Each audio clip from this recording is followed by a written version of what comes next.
So today हम एक book पढ़ेंगे एपीजे अब्दुल कलाम की आपका भविष्य आपके हाथ में, जिसका टॉपिक का नेम है नारी सशक्तिकरण की ओर। सो इसमें है सृष्टि, ईश्वर सृष्टि का एक महत्वपूर्ण प्रतीक है। सो फर्स्ट क्वेश्चन है कि एक छोटे से शहर से बड़े शहर में रहने और काम करने आई लड़की के रूप से मुझे लगता था कि मेरे जीवन में संभावना की भरी पड़ी थी। समाज ने मुझ पर जिस तरह और तरीके से थोपने चाहे, मैंने उसे स्वीकार नहीं किया। यह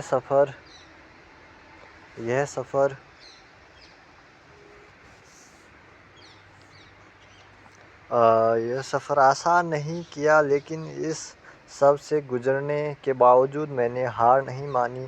मैंने यह सीखा कि ज़िंदगी ऐसा बहुत कुछ है जिससे हासिल करने के लिए अगर लड़ाई भी लड़नी पड़े तो कोई बात नहीं, और मैंने उनके लिए लड़ती रहेंगी। भारत में दो पहलू हैं जिनसे मैं रोज़ाना रूबरू होती हूँ।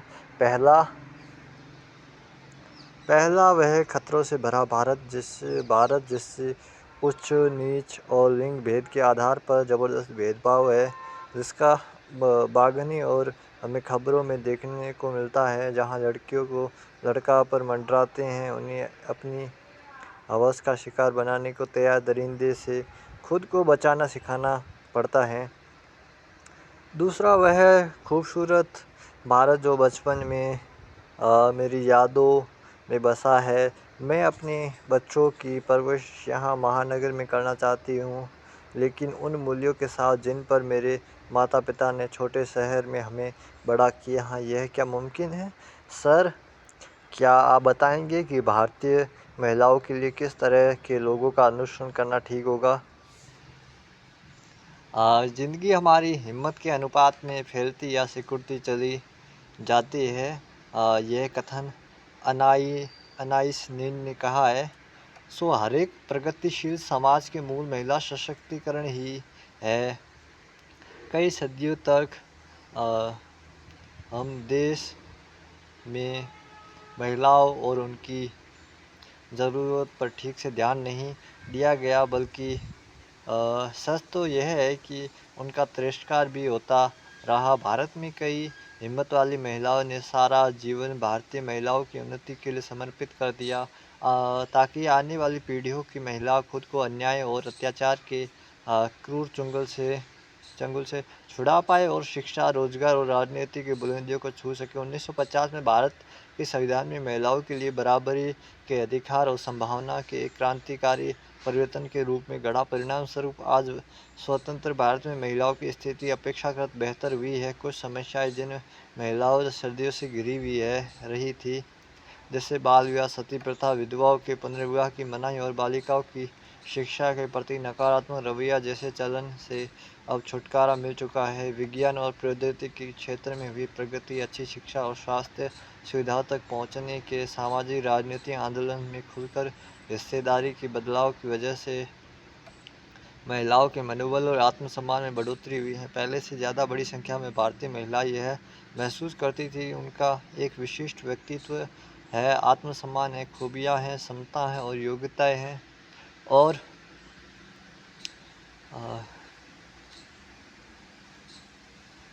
बहुत सारी ऐसी महिलाएं हैं जो उपलब्ध है अवसरों के सदुपयोग कर पा रही है। उन्होंने साबित कर दिखाया कि वह दी गई जिम्मेदारी को निभाने में पूरी तरह सक्षम है। इसके बावजूद बदलती परिस्थितियां अपने साथ नई तरह की चुनौतियां भी लेकर आती है। कुछ मायनों में बीते समय की तुलना में आज भारतीय महिलाओं को लेकर आती हैं। कुछ मायनों में बीते समय की तुलना में आज भारतीय महिलाओं को दोनों ही जगह घर का और अपने करियर का ज़्यादा बोझ झेलना पड़ रहा है, जिससे नई तरह के दबाव और चिंताओं का सामना करना पड़ रहा है। आपके सवाल की ओर लौटते हुए मैं 3 महान महिलाओं की कहानी आपके साथ साझा करना चाहूँगा, जिन्हें अपना आदर्श बनाया जा सकता है। मेरी क्यूरी नोबेल पुरस्कार जीतने वाली महिला पोलैंड के वार्सा शहर में जर्मनी में यानी मारिया स्कोदोस्का भौतिकविद और रसायन शास्त्र में थी, जो मुख्य रूस से फ्रांस में काम करती थी। उन्हें 1903 में सहज विकिरण में उनके शोध के लिए भौतिक शास्त्र का नोबेल पुरस्कार दिया गया।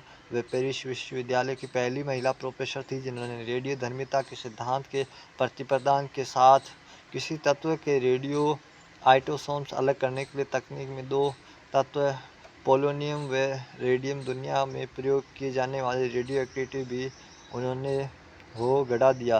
दुनिया में पहली बार कैंसर के इलाज के लिए रेडियोएक्टिव आइसोटोप इस्तेमाल करने के लिए सबसे पहले शोधकर्ता भी उन्हीं की देखरेख में किया गया, मैडम मैरी क्यूरी।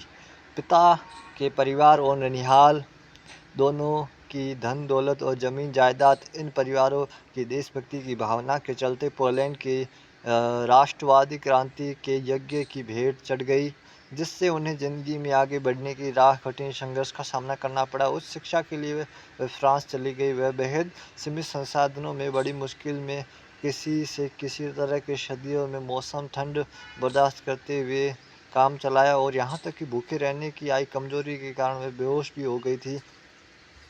और भौतिक शास्त्र में स्नातक की उपाधि प्राप्त करने के बाद उनके पीरी क्यूरी से विवाह किया गया और दोनों मिलकर शोध कार्य में जुट गए। क्यूरी दंपति ने अपनी अलग प्रयोगशाला तक नहीं थी। संस्थान के भौतिक और रसायन विभाग के बगल में काम चलाऊ छत के नीचे वह तमाम शोधकर्ता शोध कार्य किया करते थे। उस घुटन भरी जगह जहाँ पहले चिकित्सा विज्ञान के छात्र अपनी पढ़ाई के लिए जीव जंतुओं की चीरफाड़ करते, बरसात होने पर छतों से पानी चूने लगता था, ऐसी जगह विकिरण के चपटे में आने हानिकारक प्रभाव से बेखबर बचाव में किसी इंतजाम के बिना रेडियो धर्मी पदार्थों के साथ अपनी प्रयोग करते रहे।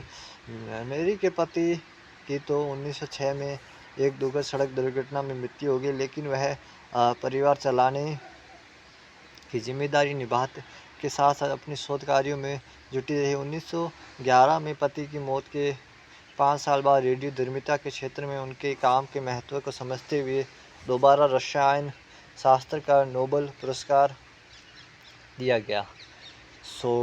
कुछ बड़ा घटने का इंतज़ार मत करो, जहाँ हो वहीं से जो तुम्हारे पास है उसी से शुरुआत करो।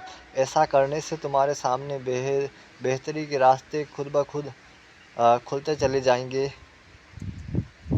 उनके जीवन में आज भारत की महिलाओं को क्या संदेश मिलता है? कुछ बड़ा घटने का इंतज़ार मत करो, ऐसा जहाँ हो वहीं से जो तुम्हारे पास है उसी से शुरुआत करो और ऐसा करने के लिए तुम्हारे सामने बेहतरी के रास्ते खुद ब खुद चलते चले जाएंगे।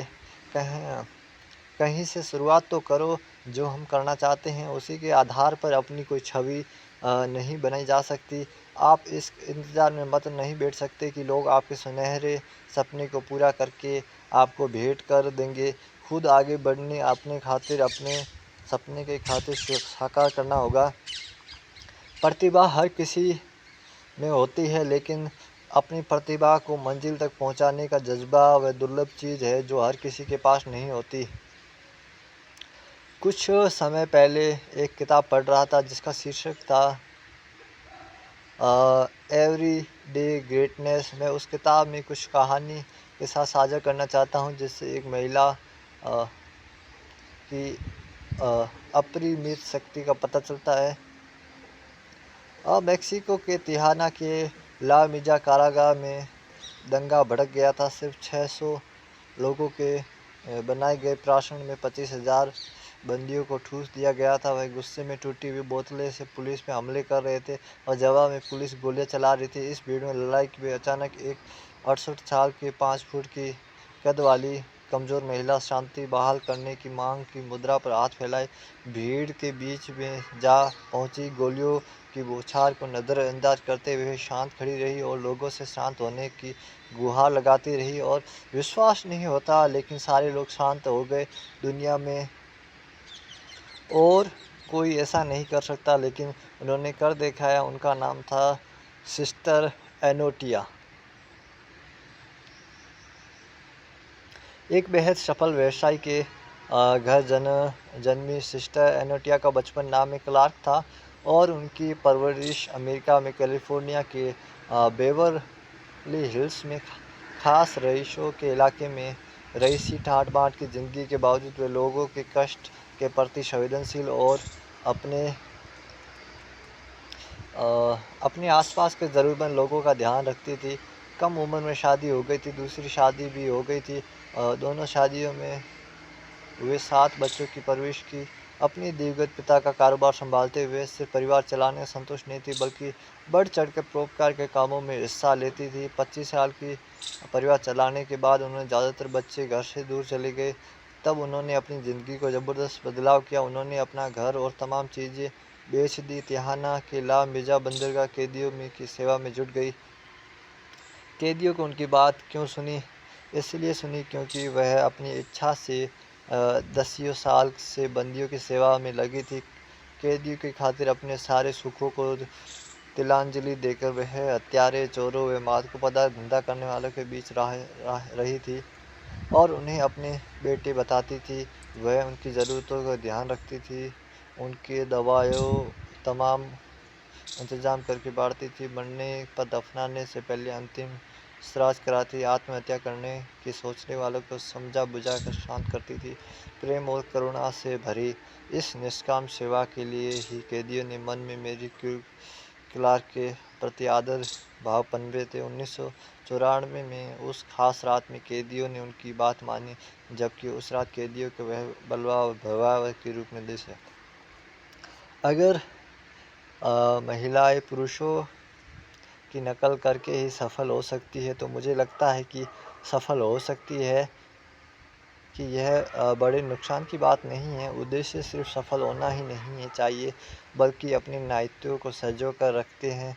इस तरह सफल होना चाहिए कि नारी की गरिमा बढ़े और समाज पर उसका असर पड़े।